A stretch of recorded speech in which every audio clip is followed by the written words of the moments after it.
Après le lait, de la dioxine dans la viande, un produit toxique cancérigène détecté sur les étalages de plusieurs grandes surfaces. Quelle est l'importance du phénomène et ses dangers réels sur la santé? La réponse est délicate.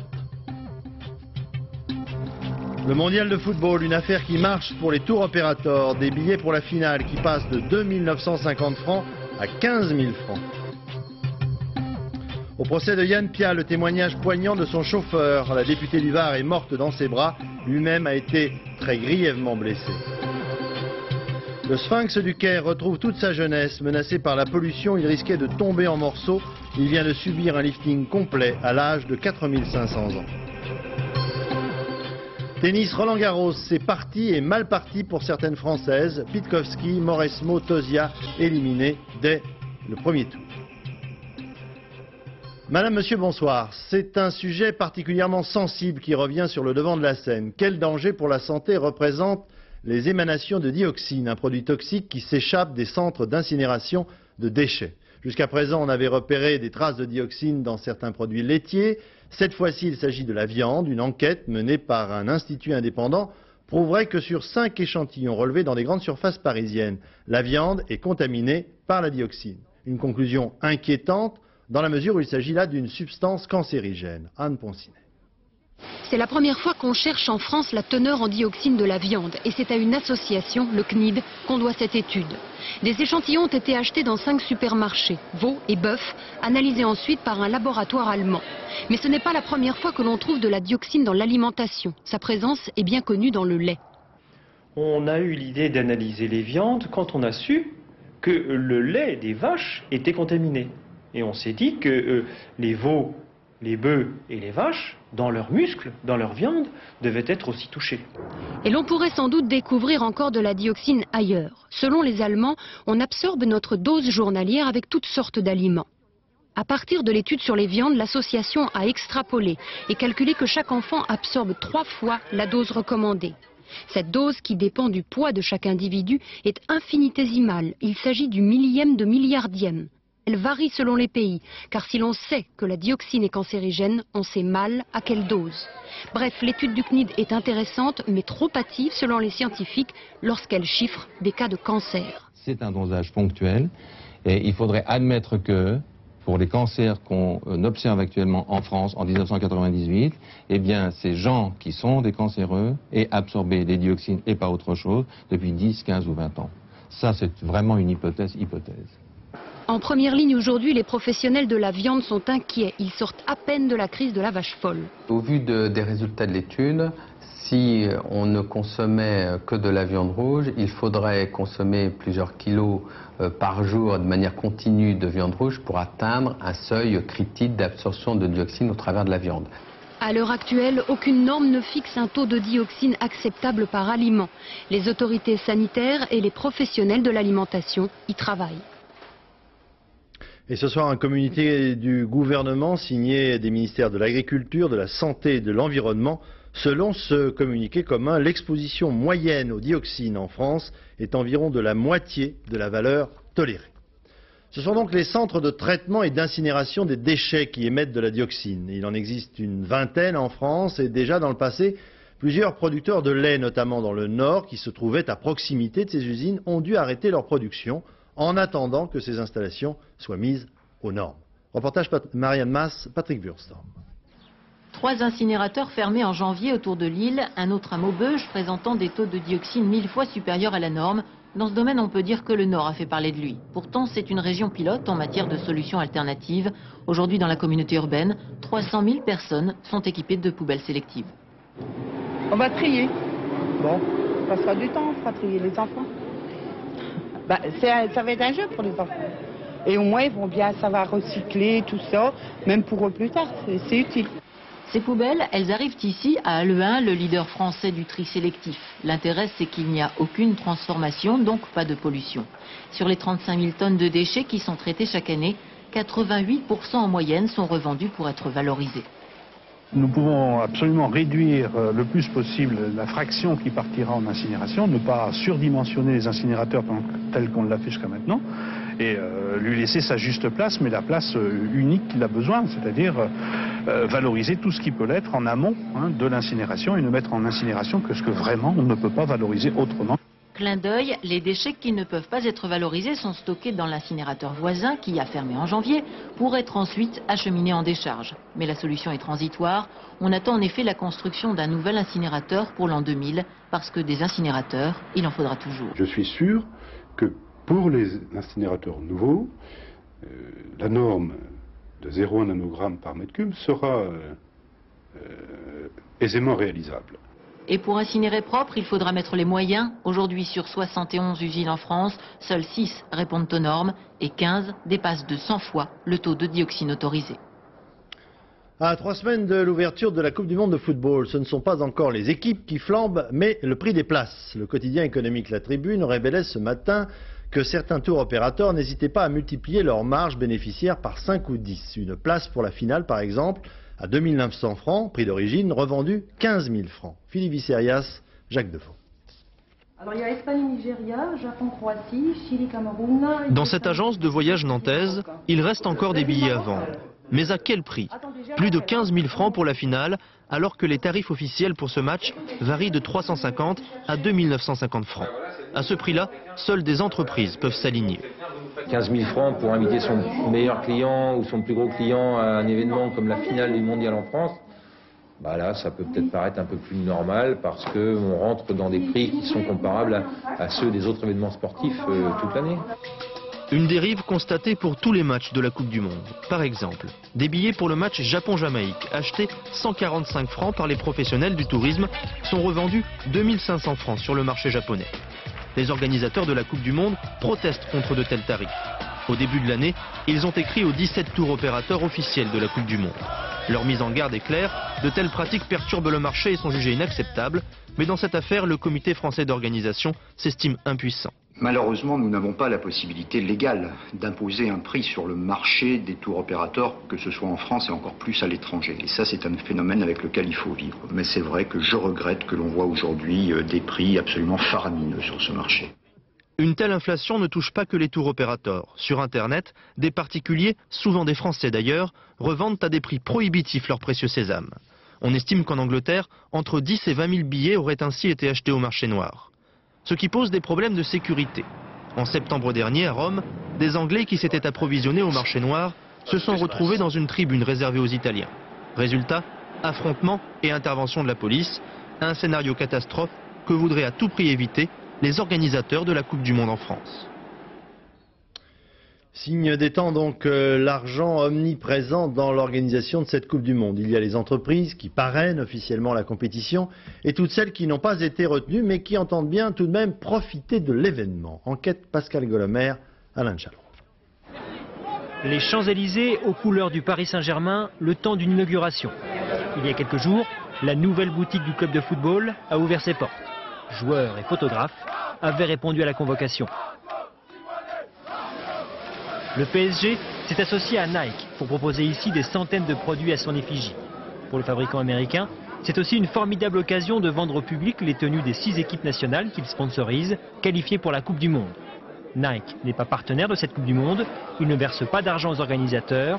Son logo sera pourtant très présent sur la pelouse. Même si une équipe en partenariat avec Nike est éliminée en quart de finale ou en huitième de finale, ce que l'on ne souhaite pas, elle aura quand même peut-être émergé dans la compétition justement par son style de jeu, par les valeurs qu'elle aura transmises au public. Mais il est clair que si Ronaldo, le 12 juillet prochain, porte la Coupe du Monde au-dessus de sa tête, bon, on aura effectivement une belle cerise sur le gâteau. Ronaldo et ses coéquipiers vedettes sur le terrain et dans la publicité. Nike diffuse depuis plusieurs semaines dans le monde entier ce spot de publicité à la gloire de l'équipe du Brésil. Gros investissement, resté confidentiel, qui s'ajoute aux 2 milliards de francs versés sur 10 ans pour équiper les champions du monde. Le Brésil, invité d'honneur du parc d'attractions gratuit que Nike bâtit sur l'esplanade de la Défense. Une vitrine géante à l'attention des dizaines de milliers de supporters français et étrangers de passage à Paris, qui fermera ses portes au lendemain de la finale, le 12 juillet. Seul petit détail, Nike ne pourra utiliser ici le logo de la Coupe du Monde, réservé aux sponsors officiels. La voiture officielle, la voici. Lorsque Michel Platini se déplace, en tant que président du comité d'organisation, il doit monter à bord d'une Opel. Question de contrat d'exclusivité. Alors les autres marques doivent trouver des astuces. Si Fiat met en scène son dernier modèle dans un stade virtuel, ce n'est absolument pas par hasard. Les auteurs de la campagne de publicité avaient pour interdiction de faire mention de la Coupe du Monde. Rien ne les empêchait en revanche de parler football. Cette Coupe du Monde sera à coup sûr un événement très suivi en Europe. Cela aidera certainement la campagne. Alors y a-t-il encore un intérêt pour une marque à payer très cher une place de sponsor officiel de la Coupe du Monde? Jusqu'à 150 millions de francs pour 4 ans. La Fédération internationale de football et son agence de marketing se veulent rassurants. Pendant la Coupe du Monde, vous allez voir que les grands partenaires de la Coupe du Monde, et là contre Nike, il y a Adidas, et Adidas est le partenaire fort de la Coupe du Monde. Vous allez voir que Adidas sera présent sur tous les ballons, qu'énormément d'équipements seront là, les panneaux publicitaires seront là, et la répétition des matchs, la répétition des situations, ce que nous appelons, ce que nous mettons en place, qu'on appelle le Sponsor Recognition Program, c'est toute une série d'affichages urbains, de signalétiques dans les rues, pour montrer quels sont les vrais partenaires de la FIFA. Pas de quoi décourager les petits malins, prêts à tout pour profiter de l'événement Coupe du Monde, sans rien débourser, et dont l'imagination a su se loger jusqu'au bout des doigts. L'émotion est revenue aujourd'hui dans le prétoire du tribunal de Draguignan avec le témoignage du chauffeur de Yann Pial. La députée du Var est morte dans ses bras et lui a même été très sérieusement blessé. Reportage Agnès Varamian, Bruno Libertou. Il est là tous les jours, marqué à jamais par ce 25 février 1994. Depuis 4 ans, Georges Arnaud a quitté la ville de Hyères pour Draguignan, où ce procès est pour lui un soulagement. À la barre, le chauffeur explique ce qui l'unissait à Yann Pia, l'amitié et un même combat auprès de leurs enfants drogués. Puis il raconte le soir du crime, les coups de feu, l'odeur de poudre, cette silhouette de tireur dans la nuit comme un extraterrestre. J'ai fait marche arrière, dit Arnaud, puis j'ai roulé comme un fou. À côté de moi, Yann gémissait, je lui ai dit, on va s'en sortir. Devant la cour, le chauffeur ne retient plus ses larmes, il puise dans ses souvenirs, se tourne vers le box, mais impossible pour lui d'identifier ses agresseurs. Je peux vous dire aujourd'hui que si j'avais vu quelqu'un qui me tire dessus, comme je vous vois maintenant, croyez-moi que je n'aurais pas fait de cadeau. Parce que pour l'instant, j'ai encore peur de personne. Hein. Donc vous ne le reconnaissez pas, Lucien Ferry? Il ne peut pas. Il a un casque, le gars. Moi, je ne suis pas voyante. Hein. En 4 ans, Georges Arnaud a beaucoup parlé, c'est aussi un peu contredit. Mais sur un point à la barre, il est formel. Le soir du crime, il n'a pas vu de deuxième équipe. Je ne rencontre pas d'autres motos, j'en vois pas derrière, il n'y a rien, il n'y a pas de... Il n'y a que celle-là, de trop. Georges Arnaud, qui n'a pas été entendu comme témoin, mais à titre de simple renseignement, apparaît fragile. Il le reconnaît lui-même, depuis 4 ans, il est sous calmant et a des trous de mémoire. Mais explique-t-il, cette affaire a brisé ma vie et il ne se passe pas un jour sans que je revive cet attentat. Fusillade cet après-midi sur le boulevard Berthier, un des boulevards extérieurs de Paris. À l'origine, des policiers qui suivaient un groupe de la mafia asiatique de la capitale venu toucher une rançon après l'enlèvement d'une jeune femme. C'est au moment où l'opération allait s'effectuer qu'un malfaiteur s'est aperçu de la présence des policiers et a ouvert le feu. 2 policiers ont été blessés, 3 malfaiteurs arrêtés et la jeune femme libérée. Le passage à la monnaie unique en l'an 2000 fait l'objet de toutes les attentions du ministère de Bercy. Et si les adultes ont des problèmes de compréhension, eh bien, ils pourront toujours demander à leurs enfants. En effet, 10 000 fonctionnaires du ministère de l'économie et des finances sont partis expliquer à travers la France à 400 000 enfants des cours moyens les mystères de l'euro. Jean-Bernard Schmitt, Pascal Caron. Le journal, c'est 1 €. Le burger, c'est 3 €. La paire de baskets, c'est 30 €. 1 €, 3 €, 30 €. Les agents des finances retournent à l'école. Même s'il s'agit de parler à des enfants, le costume sombre et de rigueur, pour évoquer un sujet sérieux, le passage à la monnaie unique. Première surprise, ces élèves de CM2 semblent déjà très au courant.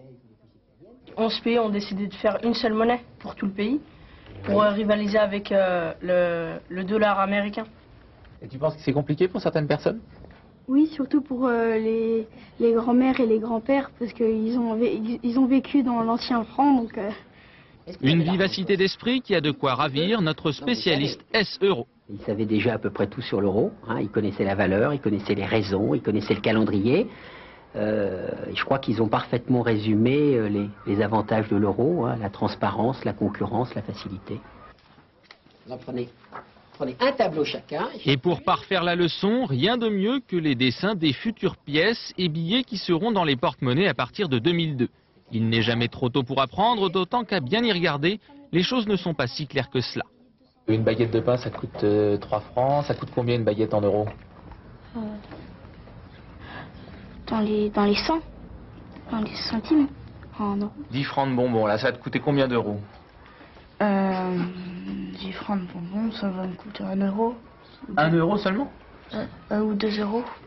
Bref, c'est pas gagné. Les agents des finances chargés d'expliquer l'euro devront y mettre de l'ardeur. Pour le ministère de l'économie, désormais, la monnaie unique est avant tout histoire de communication. Un nouvel avis de perturbation à Air France du 1er au 4 juin prochain. Les 3 syndicats minoritaires de pilotes qui avaient déjà appelé à cesser le travail hier et aujourd'hui ont déposé un nouveau préavis. Il s'agit toujours du même problème, des salaires. Le feuilleton de la mairie de Paris s'éternise. Jacques Toubon se proposait ce matin de constituer un groupe unique de la majorité municipale. Refus des instances du RPR et du maire Jean Tibéry qui veut lui constituer un intergroupe RPR-UDF. Pas plus pour le moment. C'est dans la plus grande discrétion, voire le secret, que les dirigeants du RPR et de l'UDF ont décidé officiellement de la date de la fondation de l'Alliance. Ce sera le 2 juin prochain. Mais pour l'instant, pas question de fusion des partis de l'opposition. Pourtant, les sympathisants du RPR et de l'UDF réclament à 85% cette fusion, selon un sondage Sofres-Figaro France 2 commandé pour l'émission de ce soir, La droite dans tous ses états, à laquelle participeront les principaux ténors de l'opposition, dont le président de l'UDF, François Léotard, qui est déjà là. François Léotard, bonsoir. Bonsoir. Alors, vos sympathisants voudraient vous voir fusionner, vous leur dites surtout pas. Non, pas du tout. Nous avons pris nos responsabilités, Philippe Séguin et moi-même, avec d'autres responsables de l'opposition, pour faire en sorte que nous puissions donner des perspectives à cette opposition. Ces perspectives, c'est d'abord la volonté de créer une dynamique politique, en rassemblant les efforts des uns et des autres, en créant le minimum de structures qui nous soient indispensables pour progresser et en travaillant sur le projet. Je pense que le désir d'union que ressentent nos compatriotes est un désir légitime. Nous allons y aller progressivement, par étapes, et en faisant ce que nous avons décidé de faire, c'est-à-dire l'alliance. L'alliance au plan du Parlement, l'alliance sur le terrain, l'alliance dans les régions, dans les départements et dans les communes. C'est ce que nous avons signé ensemble, Philippe Séguin et moi-même. Donc il faut commencer par le début, pas de fusion avant l'alliance, quoi. Non, encore une fois, ce que nous voulons, c'est réussir. Réussir, c'est-à-dire au moment des élections législatives qui auront lieu en 2002, avec un projet qui soit cohérent, que nous serons en mesure d'appliquer, avec des forces politiques qui seront populaires de nouveau, parce qu'il y a une crise aujourd'hui que nous reconnaissons, et avec la volonté d'être très clair dans notre démarche. Ça suppose que le RPR d'un côté, l'UDF, démocratie libérale, l'ensemble des forces de l'opposition, nous puissions aller d'un même pas vers cette union qu'on nous demande. Les mêmes qui souhaitent la fusion des familles politiques ont des tonalités différentes dans leurs aspirations, c'est tout à fait légitime.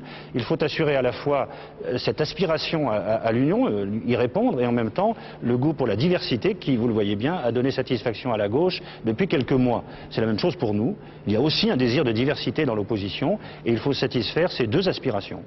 Merci François Léotard. La suite, ce sera donc tout à l'heure, la droite dans tous ses états, en deuxième partie de soirée, ce soir sur France 2, avec donc François Léotard, que vous venez d'entendre, François Bayrou, Jacques Toubon, Charles Millon, Patrick Devedjian, Françoise de Panafieux, et puis Jean-Claude Martinez du Front National et plusieurs élus de l'opposition. Présentation Arlette Chabot, Alain Duhamel. Le président de la République a repris ses voyages en province. Il était aujourd'hui à Angers. Le thème de cette visite, c'est l'Europe, dont il a débattu avec des étudiants. Jacques Chirac essaie de renouer avec le style qui lui avait si bien réussi pendant sa campagne présidentielle en 1995, le contact direct. Reportage Véronique Saint-Olive, Jean Cornu. En attendant Jacques Chirac, sur la place de l'Hôtel de Ville, il y a beaucoup d'ordre pour peu de monde. Mais derrière les barrières, la cohabitation très vite tourne au vinaigre, slogan contre slogan. Moi j'ai commencé à travailler, j'étais pendant 2 ans pas payé, nourri, couché blanchi, c'était tout. Je suis encore bien heureux. Ça a évolué. Ah oui, tant mieux. Tant mieux. Alors, soyez dans ce genre, mais soyez conscients que ça a évolué au moins. Oui, mais seulement il y a encore des problèmes d'éducation. En renouant avec ses visites en province, Jacques Chirac espère rétablir un contact direct avec les gens. La recette a déjà fait ses preuves. Mais aujourd'hui, l'accueil est plus mitigé. Oublieux de la cohabitation, c'est au président de la République que les employés d'une entreprise d'armement crient leur inquiétude. Je remercie l'État pour tout ce qu'elle a fait pour la défense jusqu'ici. Et ce que j'espère qu'elle continuera de faire. Vous trouvez ça bien qu'ils reviennent discuter avec les gens, d'être sur le terrain Ouais, mais ça ne changera rien. Oui, ça a un sens, oui, c'est pas mal. Mais... S'il peut dialoguer avec certaines personnes, ça peut être utile quand même à quelque chose. Pourquoi Jacques Chirac n'est pas venu pour rencontrer les chômeurs? Pourquoi il rencontre les étudiants? Pourquoi il rencontre l'élite du département? Les jeunes de l'école de commerce, eux, n'ont pas mégoté leur enthousiasme. Jacques Chirac leur a parlé d'Europe et d'avenir. À travers eux, il s'agissait aussi de regonfler le moral du plus grand nombre. Qui sont même essentiels. Si vous comparez votre vie à celle du reste de l'humanité, vous verrez que vous faites partie des privilégiés.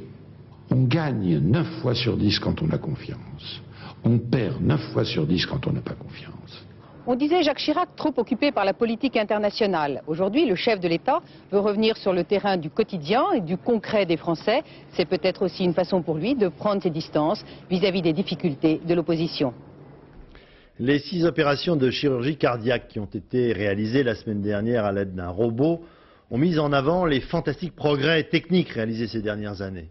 Et il existe d'autres innovations comme la téléchirurgie, la possibilité en fait d'opérer avec une incision de quelques millimètres seulement. Eh bien cette technique est française et c'est dans le cadre de l'Institut de la recherche contre le cancer de Strasbourg qu'elle est enseignée à des chirurgiens venus du monde entier. Reportage Jérôme Soulard, Patrice Schumacher.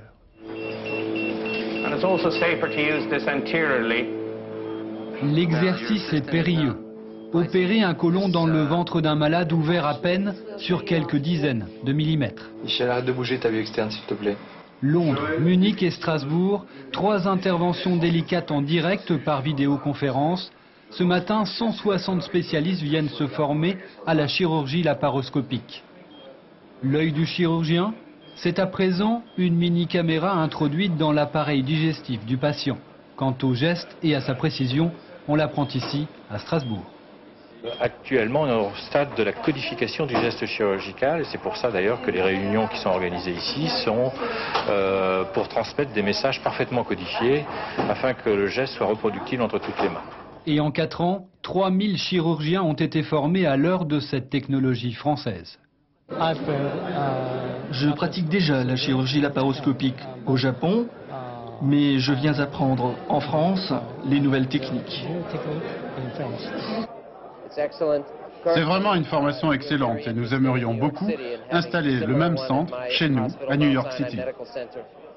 L'Institut de téléchirurgie de Strasbourg, c'est la théorie bien sûr, mais également la pratique. Dans cette pièce, 17 tables d'opération et des ports normalement destinés à l'abattoir. Comme le matin, on traite un cancer du côlon. Grâce aux experts, toutes les questions ont immédiatement une réponse. Ela anda de 1,5 cm a 1,5 cm, portanto. What about to the left there? Right there. What about right there? On continue la dissection de proche en proche jusqu'à l'endroit où le mésentère du sécom va rejoindre le mésentère de l'intestin grêle chez le cochon. La chirurgie par vidéo et bientôt par ordinateur interposé, c'est la médecine du 3e millénaire auquel l'Institut strasbourgeois est déjà préparé.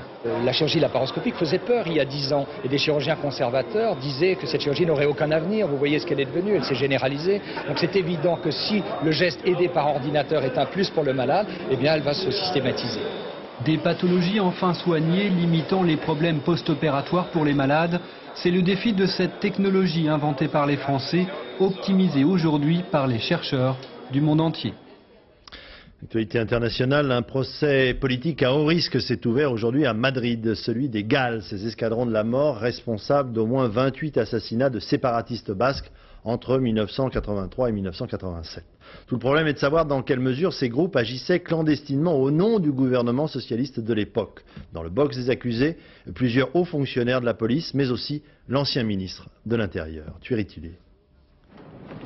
C'est la plus haute instance judiciaire du pays, celle qui traite les affaires d'État. Ce qui est jugé à Madrid, ce n'est pas seulement José Barrionuevo, ancien ministre de l'Intérieur et ami de Felipe González. Ce ne sont pas seulement ces hommes, des policiers, des hauts fonctionnaires, tous responsables de la lutte anti-ETA dans les années 80. Ce procès est en fait celui du terrorisme d'État. Si José Barrionuevo est déclaré coupable, il risque 23 ans de prison.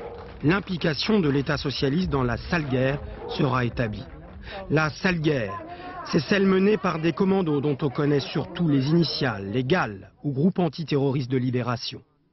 Entre 83 et 87, des bars de Bayonne et de Saint-Jean-de-Luz sont mitraillés.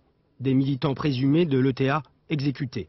Il y aura des bavures comme ce berger criblé de balles dans son véhicule et qui n'avait rien à voir avec les activistes basques.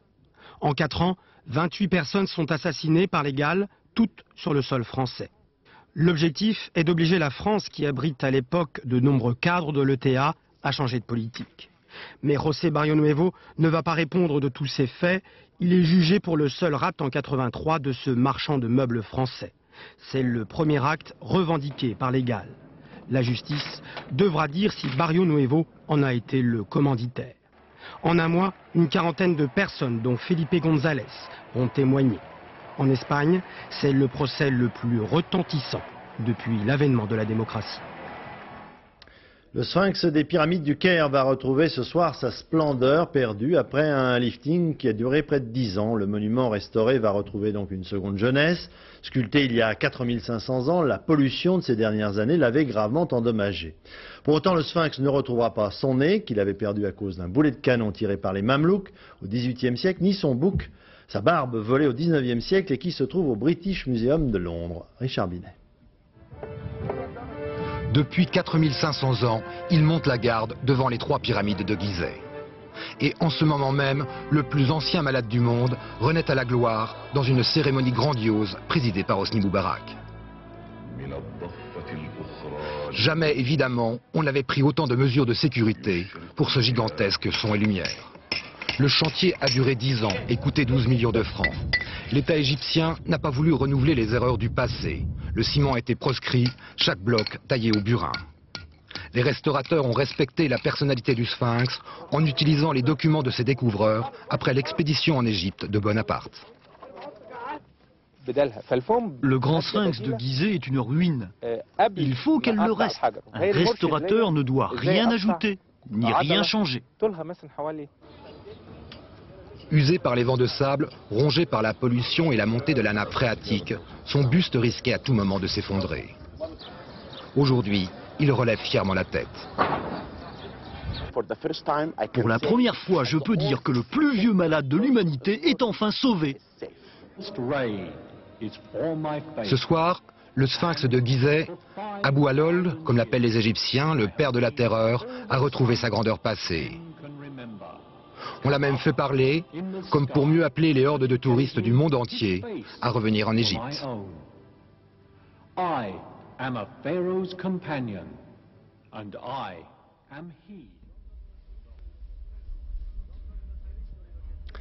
Dans notre série sur l'évocation des événements de mai 68, c'est sans doute le sujet le plus important que nous abordons ce soir puisqu'il s'agit de slogans, des slogans de l'époque, les seuls qui soient vraiment restés dans l'histoire comme « Il est interdit d'interdire »,« CRS, SS » ou encore « Sous les pavés, la plage ». Gérard Dalmaz, Jean-François Chevet. Pavé dans la mare, la France ronronnait mais il faut se méfier de l'eau qui dort. Printemps 68, la kermesse de la révolte. Les murs fleurissent d'impertinence, hurlent leur provocation. Victoire de la force des mots sur la force tout court. Quelques slogans sont inscrits dans la mémoire collective mondiale, surtout dans les parages de la Sorbonne. Est-ce que vous vous souvenez des slogans de mai 68 ? Pas du tout. Pas du tout. Aucun ? Non, sous les pavés la plage, voilà. Ah ! Quand les pavés volent comme de grands oiseaux gris en plein dans la gueule des flics au regard surpris. Quand ça gueule du sac, lorsque partout l'on entend le bruit des matraques sur les crânes intelligents. Premier jour de mai, premier pavé. Des lanceurs se font chercheurs. Mots d'ordre et graffitis en tout genre. Le jus de crâne devient talent. Au bistrot du coin, 2 copains se creusent la boule pour trouver des idées. L'un est publicitaire en herbe, Bernard Fritsch. L'autre, futur médecin, Bernard Cousin. Ensemble, ils griffonnent des formules. D'abord, il y a de l'herbe sous les pavés. Et puis, l'étincelle. Voici d'ailleurs le brouillon authentique de la version définitive par son auteur, le bon docteur Cousin.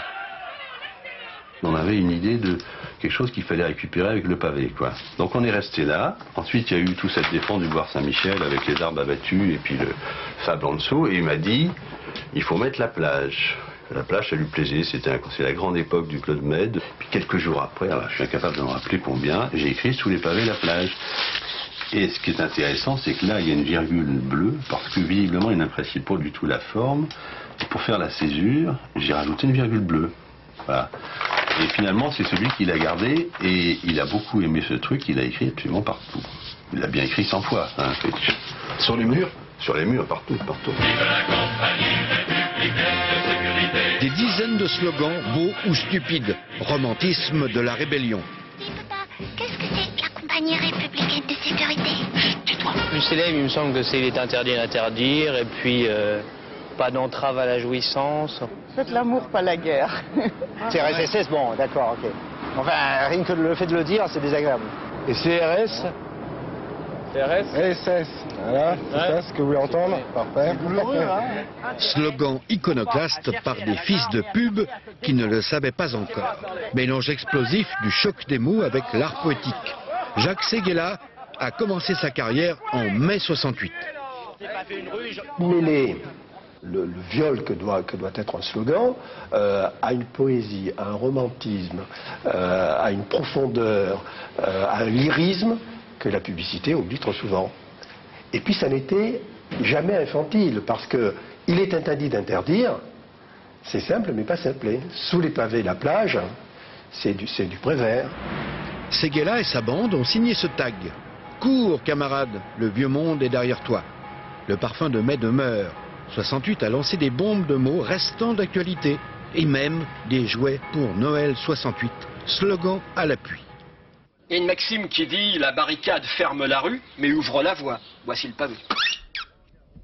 Le tournoi de tennis de Roland-Garros, à suivre pendant 15 jours en direct sur France Télévisions, a commencé aujourd'hui avec malheureusement une mauvaise nouvelle pour les Françaises. Élimination de Sarah Pitkowski, Amélie Mauresmo et Nathalie Tauziat. En revanche, qualification de l'Américain Pete Sampras. Laurent-Frédéric Bollet.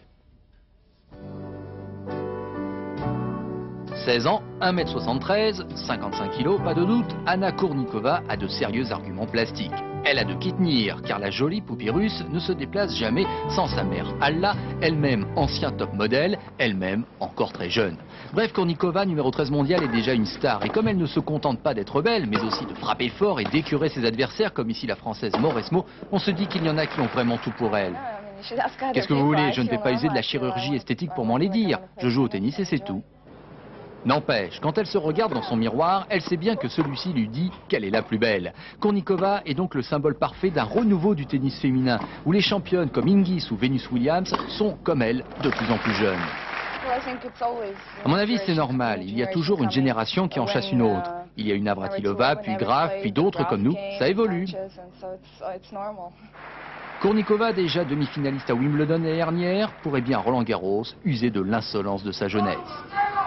À 22 ans, Marcelo Rios n'est pas trop vieux non plus. S'il chute ou s'il se prend la tête, c'est parce que son tempérament de Sud-Américain l'incite à faire le spectacle.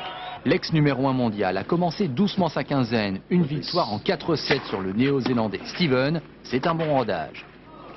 On craignait plus en revanche pour Pete Sampras, un sort funeste face à son compatriote Todd Martin. Fausse peur, Sampras domine son adversaire en 3-7, c'est toujours ça de prix, mais sa quête de la terre battue ne fait que commencer.